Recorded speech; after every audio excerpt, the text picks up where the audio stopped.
السلام علیکم ورحمۃ اللہ وبرکاتہ۔ محترم دوستو بھائیو، میں ابو محمد آپ کی خدمت میں حاضر ہوں ایک بات کو لے کے جو آپ کے سامنے پیش کرنی ہے، وہ یہ کہ جو مذہبی سیاسی جمہوری پارٹیاں ہیں، کیا وہ اسلام نافذ کرنے کا جو دعویٰ کرتے ہیں وہ سچ ہے یا جھوٹ ہے؟ اس پر بات کریں گے مختصر سی۔ اصل میں جو ہمارے ہاں، یہ میں پاکستان کی بات کر رہا ہوں اور ملکوں میں بھی ہے، مگر میں اپنی پاکستان کی بات کر رہا ہوں کہ یہ سارے دھوکہ دینے والے لوگ ہیں، اور یہ کوئی اسلام آپ کے لیے نافذ نہیں کرے گا۔ یہ بس اقتدار کے مزے لوٹنے کے لیے اسلام کا نام استعمال کرتے ہیں۔ اقتدار اور کرسی تک پہنچنے کے لیے اسلام کا نام استعمال کر کے، اللہ کا نام استعمال کر کے، رسول کا نام استعمال کر کے، مسجد و مدرسے کا نام استعمال کر کے، اور اسلامی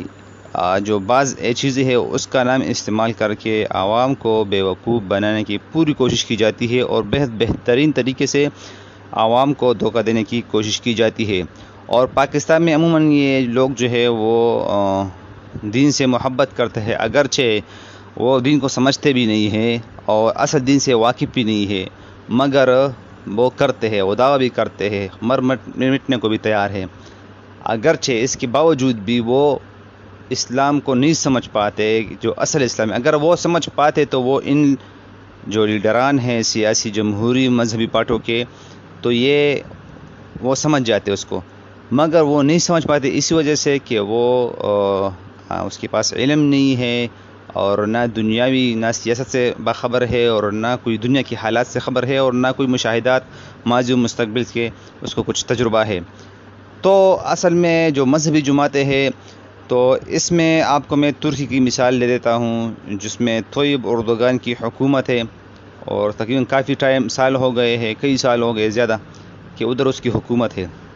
اس نے اسلام نافذ نہیں کیا۔ وہ بھی دعویٰ کرتا تھا، جس طرح ہمارے ملک کے اندر جمعیت علماء اسلام والے ہو گئے، یا جمعیت علماء پاکستان ہو گئے، یا جماعت اسلامی ہو گئے، یہ اس کے دعوے بہت بڑے بڑے دعوے ہیں، اور اللہ و رسول و ختم نبوت کا نام استعمال کر کے عوام کو خوب بیوقوف بنایا جاتا ہے، اور اس سے ووٹ لیا جاتا ہے۔ تو میں آپ کو مثال دے رہا ہوں، ایک بندے نے مجھ سے کہا کہ مولانا فضل الرحمن اگر وفاق میں آ گیا تو شریعت نافذ کرے گا۔ میں نے اس کو کہا، بھائی اگر مولانا فضل الرحمن وفاق میں آ گیا اور اس نے حکومت وہ وزیر اعظم بن گیا، اگر اس نے شریعت نافذ کی تو میرا سر قلم کر لو۔ یہ ہو ہی نہیں سکتا۔ میں پورے یقین کے ساتھ کہہ سکتا ہوں کہ یہ اسلام نافذ نہیں کرنا چاہتے، اور نہ اس کی کوئی ارادہ ہے۔ ہاں، عوام کو جو ہے نا، عوام سے ووٹ لینے کے لیے بات استعمال کر رہے ہیں۔ جب یہ اقتدار میں آئیں گے تو آپ دیکھ لیں گے کہ یہ اسرائیل سے بھی اپنے تعلقات بنائیں گے۔ یہ خفیہ تعلقات نہیں، یہ ظاہر واضح اور صاف دو ٹوک وہ دنیا کے ساتھ وہ رابطہ کریں گے، اور اسرائیل سے بھی رابطہ کریں گے، اور اس سے بھی تعلقات بنائیں گے۔ اچھا، جس طرح ترکی میں طیب اردوغان ابھی جماعت اسلامی کی جو ہے نظر اور سوچ، فکر اور عقیدہ ہے، وہی طیب اردوغان کی ہے، جو اخوان المسلمین کے نام سے مشہور ہے، اور بہت بڑے کے مارتے ہیں اسلامی کے لیے، اور قربانیاں دینے والے ہیں جماعت ہے، اور ہمارے بڑوں نے قربانیاں دی ہے اور شہید ہوئے ہیں۔ وہ کرسی کے لیے شہید ہوئے، اسلام کے لیے شہید نہیں ہوئے۔ اس نے جو ہے نا جو مرسی مصر میں آیا تھا، وہ بھی اخوان المسلمین جو طیب اردوغان اور جماعت اسلامی کے لوگ ہیں نظریات کے، اس کا حامل شخص تھا۔ اس نے جو ہے نا جب حکومت اس نے سنبھالی تو مصر کے جو پرانے سفیر تھے اس کو ہٹا کے اپنا سفیر ادھر مقرر کر دیا، اور مزید اس کو تعلقات بہتری کے لیے اس نے اقدامات کیے اور محبت کا پیغامات بھیجے، اور امریکہ کے ساتھ خوب وہ اس کا جڑا رہا۔ تو یہ سارے بڑکے مارتے ہیں، یہ اسلام کے نام پہ لوگوں کو دھوکہ دیتے ہیں۔ تو اس طرح ترکی میں بھی ہوا۔ وہ پہلے سے اسرائیل نے اس کو ترکی نے تسلیم کیا ہوئے 1948-49 کا تقریباً۔ تو ہونا چاہیے تھا کہ طیب اردوغان اس کو جو حکومت ہے وہ تعلقات اسرائیل کے ساتھ کم کرتے ہیں، مگر وہ کم نہیں ہوئے، وہ مزید اور بھی بڑھ گئے ہیں، اور بھی زیادہ ہو گئے، تجارتی تعلقات اور بھی بڑھ گئے ہیں۔ اور آپ کو مزے کی بات بتاؤں کہ فری ہے ویزا ترکی اور اسرائیلی جو یہودی ہے اس کے لیے ترکی آنے کا ویزا بالکل فری ہے، مگر جو فلسطینی آتے ہیں تو اس کے لیے وہ اس کو کافی سارے پیسے اور خرچ کرنا پڑتے ہیں اور پھر ترکی کا ویزا اس کو لگ جاتا ہے۔ تو یہ سارے دھوکہ باز شبدہ باز اسلام کے نام پر دھوکہ دینے والے لوگ ہیں۔ یہ جو ہے صرف منافقین امت ہے، کوئی اسلام کو خطرہ نہیں ہوتا مگر یہ خطرے میں ڈال لیتے اسلام کو۔ اچھا، تو یہ جس طرح پاکستان کے جاہل پارٹی والا ہے نا، یہ سمجھ بیٹھے کہ ہم اسلام کو نافذ کریں گے اور شریعت نافذ کریں گے اور خلافت قائم کریں گے، یہ سب جھوٹ ہے۔ یہ بہت سے لوگوں کے پروپیگنڈے میں آ گئے ہیں اور بہت سے ضعیف احادیث کے حوالے سے پیشنگوئی کی گئی ہے۔ بالخصوص ڈاکٹر اسرار صاحب کی جو پیشگوئی ہے وہ پورے برصغیر میں، پاک و ہند میں کافی زیادہ وائرل ہے، اور اس سے لوگ استدلال کرتے ہیں اور اس سے دین اخذ کرتے ہیں اور کہتے ہیں کہ یہ سچ ہے۔ یہ اس طرح سمجھتے ہیں جیسے وہ ڈاکٹر اسرار احمد ایک کوئی نبی تھے، اس نے پیشن گوئی کی ہے۔ تو اس کی اکثریت پیشن گوئی ہم نے چیک کی تو وہ ضعیف احادیث کے بنیاد پر تھی، بعض تو موضوع روایات تھے، اور جو پیشن گوئی ہے اس میں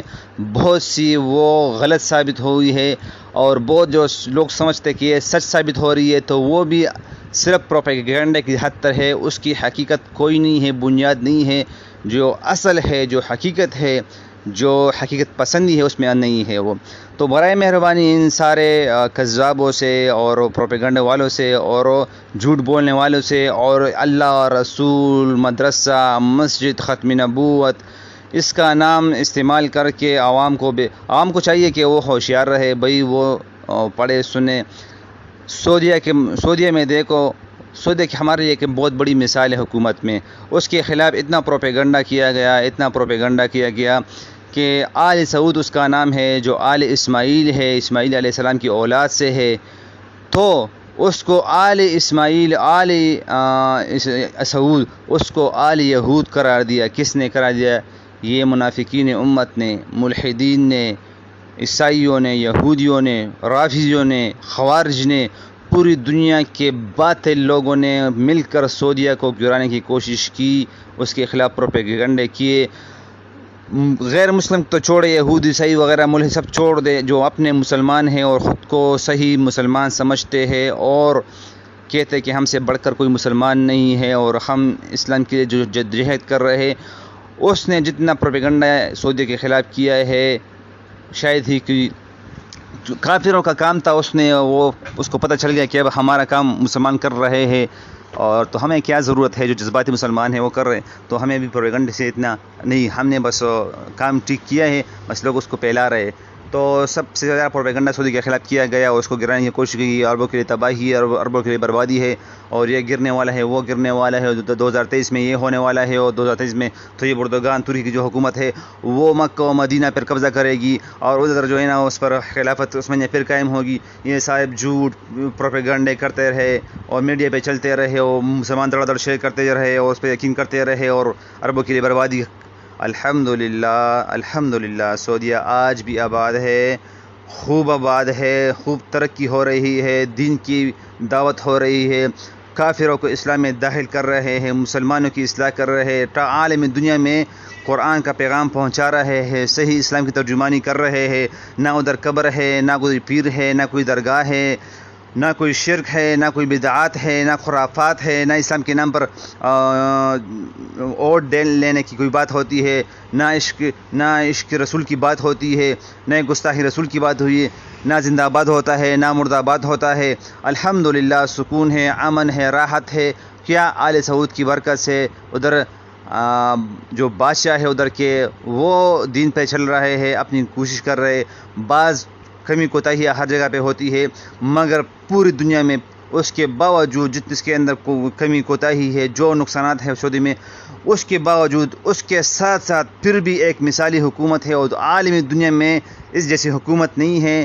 بابرکت اور عظیم حکومت نہیں ہے۔ پورے عالم اسلام میں امت مسلمہ کا قیادت انشاءاللہ سعودیہ کرے گا، اور آپ دیکھ لیں گے انشاءاللہ، یہ وقت آنے پر آپ کو پتہ چل جائے گا۔ جزاکم اللہ خیر، السلام علیکم ورحمۃ اللہ وبرکاتہ۔